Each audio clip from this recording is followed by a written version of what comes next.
Saint-Vallier, petite ville de la Drôme. La société Seralep est installée ici depuis un siècle.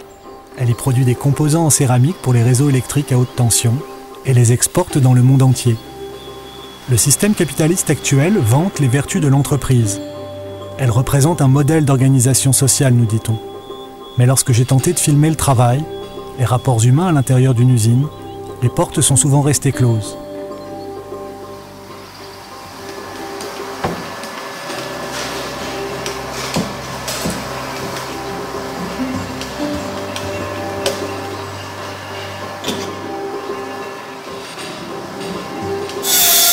Chez Seralep, les portes m'ont été grandes ouvertes et j'ai pu accéder à tous les recoins de l'usine. J'ai commencé par rencontrer Pascal Coste-Charrer, c'est le directeur. Mais c'est un directeur pas comme les autres. Sa journée commence en bleu de travail.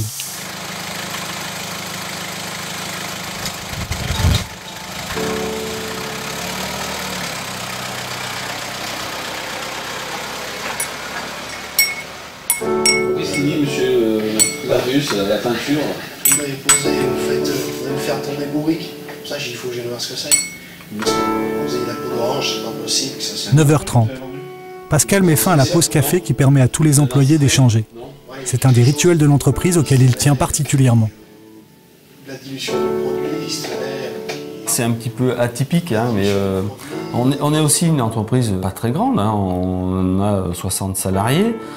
Nous sommes tous obligés d'un petit peu avoir différentes fonctions. Alors, effectivement, j'aide les gens de la maintenance parce que tout simplement c'était mon métier d'origine. Il est tout à fait normal que, quand le temps me le permet, que j'aille aider ces gens-là. C'est dans un seul but, hein, c'est de faire progresser l'entreprise.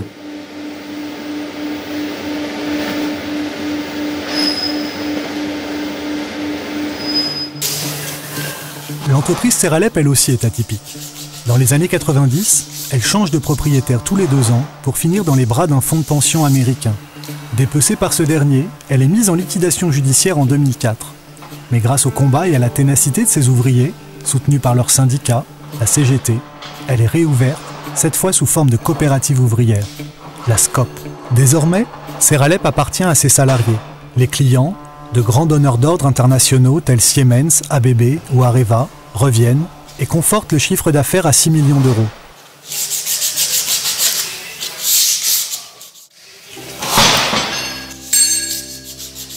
Driss est ouvrier depuis 20 ans chez Seralep. Plusieurs fois, dans sa journée dans l'usine, il croise Pascal, le directeur. Proximité des relations de travail. Proximité des salaires également. L'écart entre celui du directeur et de l'ouvrier le moins rémunéré est de l'ordre de 1 à 2, à quoi s'ajoutent les dividendes, équivalent à un 14e mois les années bénéficiaires, c'est-à-dire toutes les années depuis le passage en SCOP. Driss a été l'un des pivots de la lutte pour la reprise en SCOP et constate de nettes améliorations. Aujourd'hui, le travail, je l'organise moi-même et au cours de ma semaine. Bon, et en même temps, on rentre à l'usine en même temps que l'agent de maîtrise.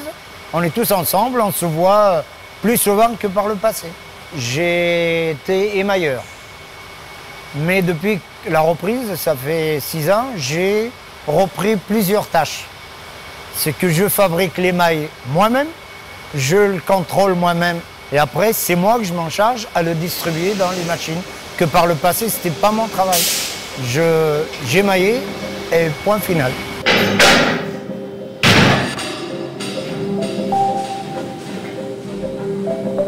Tout le monde est au courant de tout ce qui se passe. Et bon, une fois par an, on fait l'assemblée générale, on est informé de tout. Et l'information, il passe plus rapide que par le passé. On donne les moyens à l'ouvrier français et qu'on garde ses machines, il est capable de faire travailler et gérer l'entreprise lui-même. On est tous des patrons aujourd'hui. Par le passé, on avait cette idée qu'on travaillait pour les autres. Aujourd'hui, depuis qu'on est en SCOP, j'ai l'impression que je travaille pour moi. On travaille librement. Je fais le travail, je le fais pour moi. Si à bénéfice, ça sera pour moi, ça ne sera pas pour d'autres. Et quand je dis pour moi, c'est pour l'ensemble des coopérateurs, des collègues qui travaillent aujourd'hui ensemble. Ceux qui ont voulu rester, repartir avec nous dans la SCOP. Au niveau salaire, On a commencé déjà à avoir des augmentations individuelles, que par le passé, pour avoir une augmentation individuelle, il faut au moins 10 ans ou plus.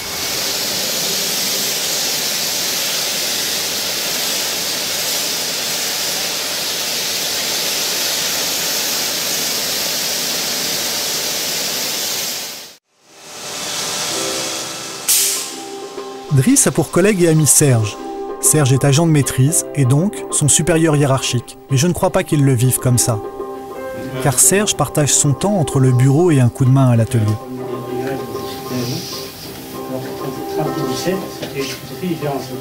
J'étais ouvrier au départ, donc j'ai fait pas mal de postes dans l'entreprise avant d'être agent de maîtrise. Et ça, il y a maintenant à peu près un peu plus de 20 ans que je suis agent de maîtrise. Mon travail aujourd'hui à Serralep consiste à distribuer le travail dans les différents ateliers, à faire en sorte que l'on respecte les délais, puisqu'en fait on est tenu par ça aussi. Donc. Et j'ai une partie administrative à faire, c'est-à-dire le relevé de la production, les différentes réunions, qualité, facturation. Et maintenant, de par le fait qu'on est en scope, il y a pas mal de travail à faire en atelier quand il y a des coups de collier à donner. Donc on donne un coup de main aussi dans les ateliers. Par le passé, on était moins dans les ateliers, c'est-à-dire qu'on était moins souvent tenus d'être sur des postes pour faire de la production. Parce qu'en fait, on ne nous demandait pas ça, c'était pas non plus dans la culture de Serralep à l'époque. Le fait d'être passé en scope,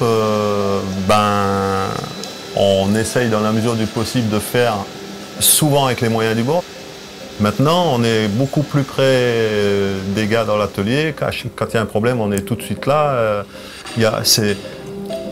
C'est moins cloisonné qu'avant, en fait. Avant la scope, on était des presse-boutons un petit peu. On nous disait, il y a ça à faire, c'est comme ça que vous faites. Vous n'avez pas la limite à vous poser de questions, c'est comme ça. Maintenant, au moins ça a changé, c'est que quelque part, on est aussi décisionnaire. C'est-à-dire que quand il y a des décisions à prendre, il y a des conseils d'administration pour ça. Quand il y a des grosses décisions à prendre, on les prend ensemble. Les gens, maintenant, quand ils ont quelque chose, une revendication à avoir, quand ils ont des choses à dire concernant les salaires, concernant les conditions de travail, tout ça, et ça passe pas obligatoirement par des réunions de machin. On va voir dire, on demande à la limite à notre directeur, tiens, il faudrait qu'on se voit 5 minutes, il y a ça, ça et ça. Oui, il y a un directeur, il n'y a pas un patron. Les gens, ils se sont battus pour conserver leur boîte. Ils ont leur boîte, elle leur appartient. On a tous mis la main à la poche pour mettre une certaine somme d'argent.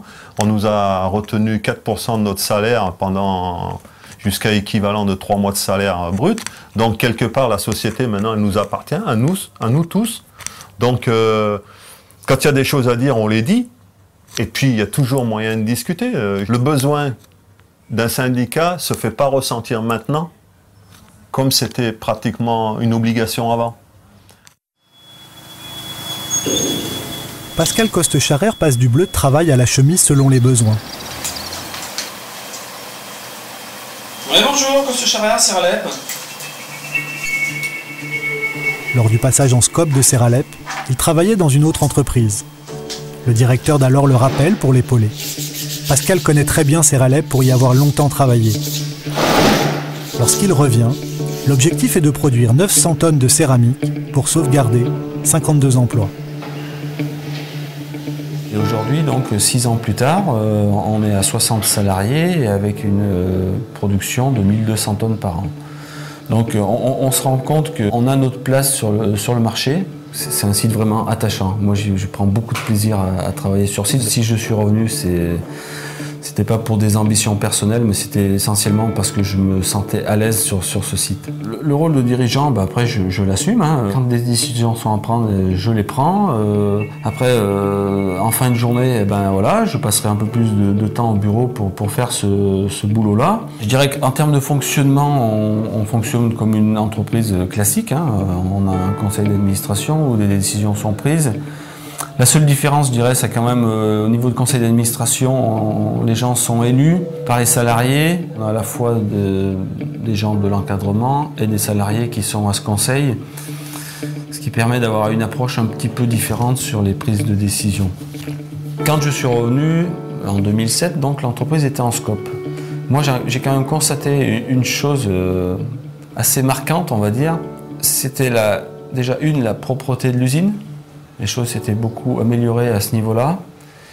Et une implication plus forte des salariés. Les gens questionnent, demandent, essayent d'apporter des solutions. Et ça à tout niveau, hein, quand on rencontre des difficultés ou de qualité ou d'organisation. Et ça, c'est vraiment quand même quelque chose que j'ai constaté immédiatement en revenant.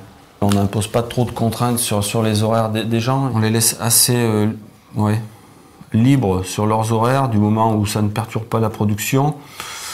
Le fait d'avoir ce fonctionnement, je dirais que ça permet aussi que quand on a des à-coups de production ou un besoin, je dirais en dehors des heures normales théoriques, on peut compter sur les gens. C'est important aussi que les gens soient autonomes, prennent conscience du travail qu'ils ont à accomplir, sans forcément attendre l'ordre d'un supérieur pour dire aujourd'hui tu dois faire ci, tu dois faire ça.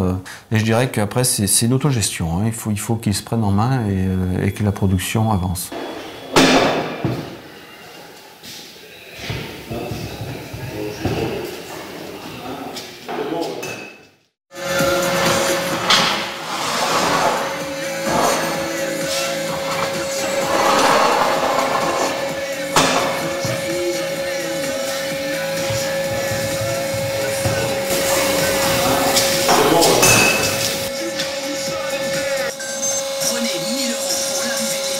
Les derniers embauchés chez Seralep n'ont pas connu la lutte pour la transformation en scope, mais ont connu l'absence d'autonomie ailleurs.